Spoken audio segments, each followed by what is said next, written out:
How to remove Instagram account from login list. Want to make sure your Instagram account doesn't show up when someone opens the app?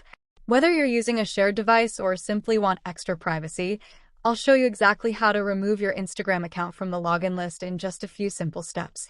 First, open the Instagram app and tap on your profile icon at the bottom right. Now, tap the three-line menu at the top right corner to access more options. Next, tap on Settings and Privacy. This is where you'll find all the controls related to your account, including login and security options. Next, tap on Settings and Privacy. This is where you'll find all the controls related to your account, including login and security options. Even after logging out, your account might still appear on the login list. To remove it completely, tap on the gear icon at the top right. Then, select Remove Profile. If you have multiple accounts, repeat this step for each one. And that's it. Now, when anyone opens the Instagram app, they'll see a blank login screen instead of your account. This keeps your profile completely hidden unless you choose to log back in manually. I hope this guide helped.